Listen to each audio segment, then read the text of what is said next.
스가랴라고 하는 이름의 뜻은 하나님이 기억하신다라는 뜻입니다. 그러니까 스가랴의 아버지가 태어날 때 이름을 아마 지었을 것입니다. 잊지 말라는 거죠. 네가 살아가면서 이 사실 하나만은 잊지 마라. 그래서 그 이름을 하나님은 기억하신다라고 하는 그 이름을 지어줬습니다. 무엇을 기억하시느냐? 하나님은 그의 백성을 잊지 않으신다. 하나님은 그의 백성을 버리지 않으신다. 하나님은 그의 백성을 반드시 기억하신다. 그러므로 너도 인생을 살면서 힘이 들 때 하나님을 기억해라. 하나님이 너를 기억하니까 너도 하나님을 기억해라.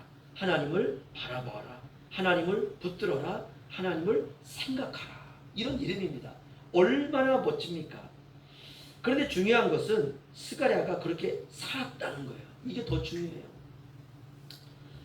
사람이 살아가면서 겪는 인생은 거의가 다 대동소이합니다. 나라가 다르고 인종이 다르고 피부색이 달라도 삶의 여정은 똑같습니다. 우리가 억울해할 필요가 하나도 없습니다. 제가 그 단기 선교로 동남아라든지 중국이라든지 러시아라든지 이렇게 다녀봐서 그분들과 이렇게 얘기하다 보면 똑같아요. 나는 한국에 살고 있는데 필리핀에서 그냥 빈민촌에 살고 있는 사람들이 얘기하는 것으로 대화하다 보면 아니 그 사람이나 저나 사는 게 똑같아요. 똑같다는 것은 우리가 살면서 그 생각하는 그 고민, 어려움, 고난, 고통, 아픔 이게 다 똑같아요. 느끼는 감정이 똑같고 즐거워하는 그 감정이 똑같고 돈이 많은 사람과 그렇지 않은 사람이 서로 이야기를 나눌 때 서로 만나서 서로의 삶을 이야기하면 같은 고민과 같은 어려움과 같은 고통의 내용을 가지고 있습니다. 그러니까 내가 살아가는 지금을 잘 살아가야 돼요. 제가 그 이건희 회장이 살아있을 때 그가 텔레비전에서 나오는 모습을 보니까 얼마나 바쁜지요. 정말 전 세계를 다니고 국내에서는 그 차 안에서 밥을 먹더라고요. 뭘 먹느냐? 컵라면 먹어요. 기업의 그 큰 회장이 먹는 게 컵라면 먹고 국수 사 먹고 너무 바쁘니까. 제가 그걸 보면서 야 기업의 삼성 회장이라 하더라도 별게 없구나. 3세끼 먹는 겁니다. 그래서 우리가 지금 살아가는 나의 현재의 삶을 잘 살아야 됩니다. 왜 후회가 없을까요? 하지만 후회가 없는 인생을 살려고 노력해야 됩니다. 우리는 그 정도밖에는 못합니다. 여호와는 기억하신다. 이게 스가랴서입니다.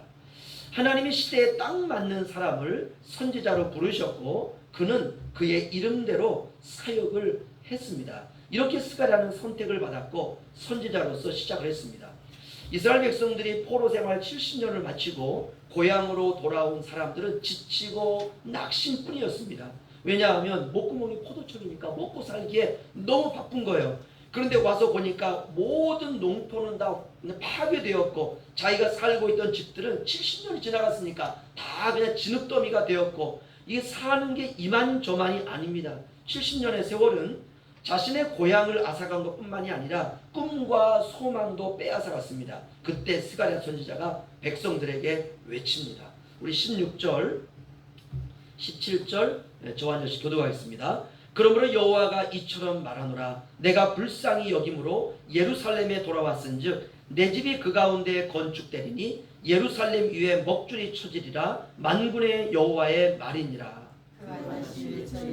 만군의 여호와의 말씀에 나의 성읍들이 넘치도록 다시 풍부할 것이라. 여호와가 다시 시온을 위로하여 다시 예루살렘을 택하리라. 아멘. 여러분 어떻습니까? 정말 위로가 되는 말씀 아닙니까? 흙더미 위에 있는 그들에게 내가 너희의 성읍들을 넘치도록 축복하리라. 조금만 참아. 너희가 힘들어도 이게 끝난 게 아니야. 내가 너희에게 소망을 주리라. 복을 주리라. 희망을 주리라. 꿈을 주리라. 얼마나 힘이 되는 말씀인지 모릅니다. 이게 복음이에요. 스가랴서와 요한계시록은 아주 닮은 서신입니다. 표현도 비슷하고요. 상징도 비슷하고 나오는 비유도 아주 비슷합니다. 메시지도 아주 비슷합니다. 그러니까 스가랴서는 우리가 처음에 시작을 하지만 이런 내용입니다. 힘내. 조금만 참아. 끝은 오고 있어. 조금 있으면 천국이야. 거의 다 왔어. 믿음으로 살기 힘들지? 내가 너희를 응원하고 있잖아. 용기를 내. 조금만 더 달려가면 끝이 난다. 여기서 포기하기엔 너무 너의 인생이 아까워. 마치 엄마가 운동회 날 달리기를 하고 있는 자기 딸을 향하여서 응원하고 있는 모습과 아주 유사합니다.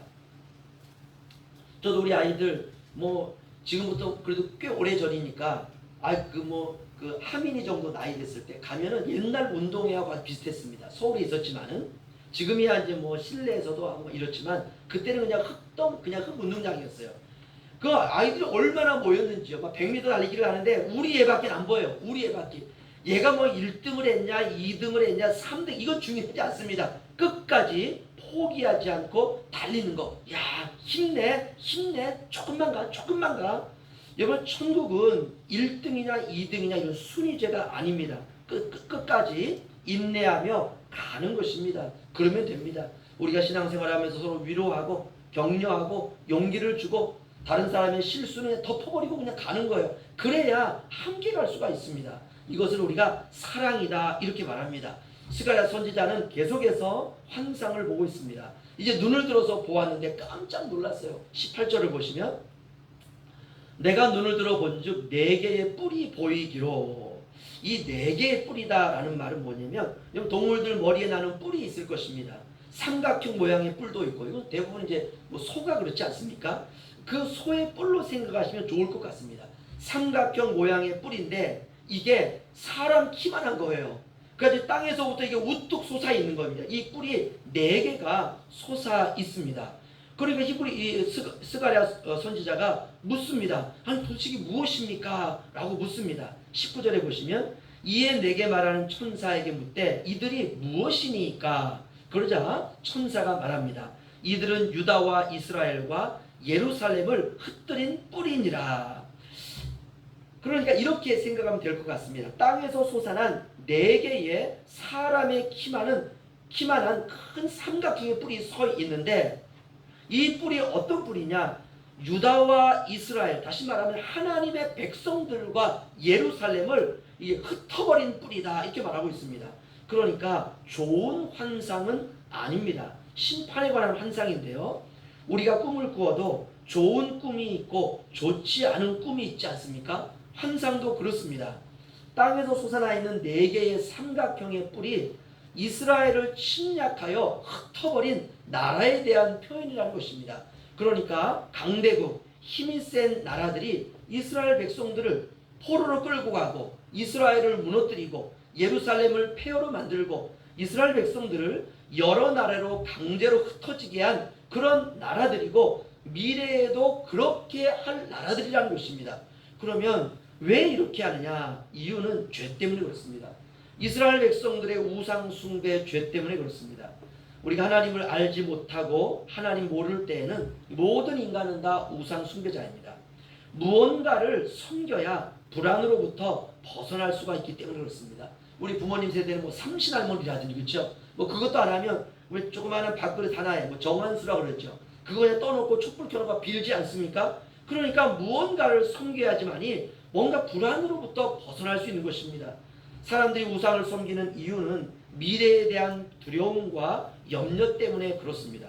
그러면 사람들이 어떤 우상을 섬겼느냐? 사람이 돈을 의지하면 돈이 우상이 됩니다. 사람이 자식을 의지하면 자식이 우상이 됩니다. 사람이 건강을 너무 의지하면 건강이 우상이 됩니다. 세상을 너무나 꽉 붙들고 있으면 세상이 우상이 되고 힘이 센 나라에 붙어 살면 그 힘센 나라가 우상이 되고 자기 생각에 붙들겨 살면 자기 자신이 우상이 됩니다. 이것이 바로 하나님을 모르던 시대의 인간의 실상입니다. 사람은 무언가를 의지하지 않고는 살아갈 수가 없는 존재입니다. 그런데 이스라엘 백성들이 하나님을 섬기다가 우상 숭배로 돌아서게 됩니다. 왜 그렇게 돌아섰느냐? 이방 나라들을 보니까 그렇게 사는 게 훨씬 더 잘 사는 것 같이 보이는 거예요. 예를 들면 우리가 나라를 지키려면 군사력을 키워야 되잖아요. 탱크를 많이 보유하고 총알을 보유하고 총도 좋은 걸 가지고 있어야 되고 미사일도 가지고 있어야 되고 뭐 우리가 핵폭탄 하나 가지고 있으면 다른 나라가 꼼짝 못하지 않습니까? 그런데 하나님은 그런 거 소유하지 말라는 거예요. 군사력이 아니라 하나님께 기도하는 것입니다. 이 세상 모든 건 하나님이 다스리고 주관하시니 너희는 군사력을 키울 게 아니라 하나님께 기도해라. 우리가 한 번은 그렇게 할 수 있습니다. 그런데 2번, 3번, 10번 계속하기는 너무나 어렵습니다. 그래서 이방 나라들처럼 자기의 힘을 키우는 것을 이스라엘 백성들이 선택하게 됩니다. 군사력을 키우고 군인들을 양성하고 무기를 수입하고 이런 걸 하나님께서 하늘에서 다 보고 계시는 것이에요.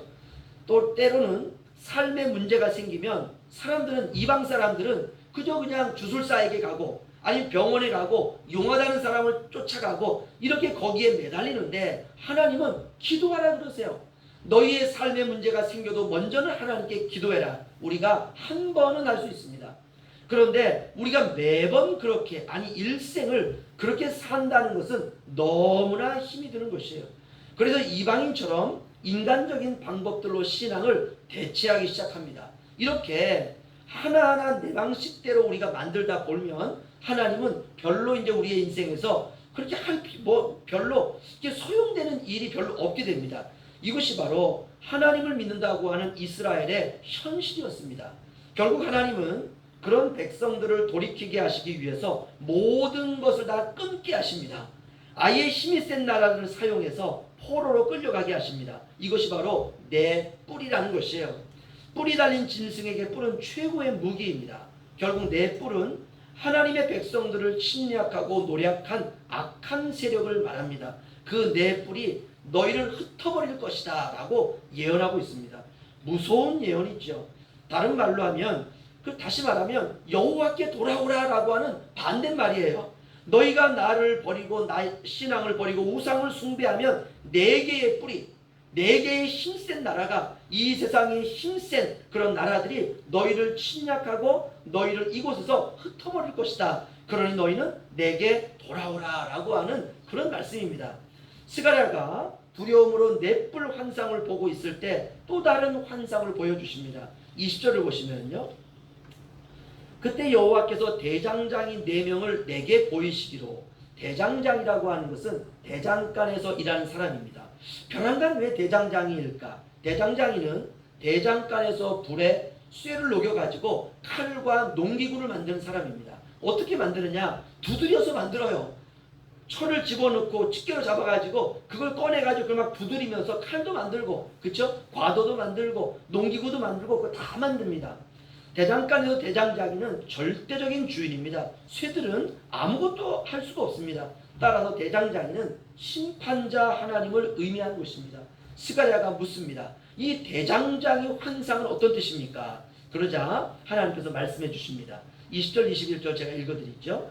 그때 여호와께서 대장장이 4명을 내게 보이시기로 내게 말하되 그들이 무엇을 하러 왔나이까 하니 대답하여 이르시되 그 뿔들이 유다를 흩뜨려서 사람들이 능히 머리를 들지 못하게 하니 이 대장장이들이 와서 그것들을 두렵게 하고 이전에 뿔들을 들어 유다 땅을 흩뜨린 여러 나라들의 뿔들을 떨어뜨리려 하느니라 하시더라. 아멘. 이게 무슨 말이냐면요, 4개의 뿔이 자기의 힘과 권세로 하나님의 백성들을 침략하고 노략하고 자기의 나라들로 끌고 가겠지만, 그러나 나는 대장장이가 쇠를 불로 녹여서 두드리듯이 내가 내 백성을 끌고 간 그들을 심판하시겠다는 것이에요.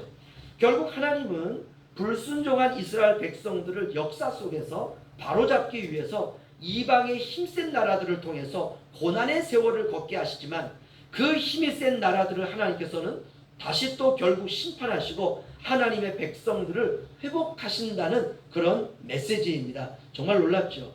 결국 성경은 하나님의 백성들을 향한 하나님의 사랑의 노래입니다. 사람들은 내 뿔이 어떤 나라인가 거기에 주목하고 해석을 합니다. 그러나 스가랴서는 그 4개의 나라를 언급하고 있지 않습니다. 그리고 4명의 대장장이는 구체적으로 어떤 나라인가 또 해석하려고 해요. 이렇게 자꾸 우리가 구체적으로 말하려고 하면 이단으로 빠지게 됩니다. 핵심은 불신앙을 징계하시기 위해서 역사 속에 존재했던 나라들을 사용하시기도 하지만 그 사용하신 나라를 하나님이 폐하시기도 하신다라는 내용입니다. 다시 말하면 모든 역사의 주인은 하나님이시다. 모든 주권은 하나님에게 있다. 하나님이 이렇게 하시는 목적은 그분의 백성들을 불신앙에서 신앙으로 돌이켜 세상이라고 하는 하나님의 백성들을 길러내시는 무대에서 이스라엘 백성들을 훈련하셔서 그 훈련된 그들을 천국으로 인도하시기 위한 것, 이것이 바로 우리의 인생의 모든 과정입니다. 사랑하는 성도 여러분, 우리가 한 번 사는 인생, 주님 뜻대로 살다가 주님이 마련하신 천국에 저도 여러분도 무사히 도착하시기를 주님의 이름으로 축원합니다. 기도하겠습니다.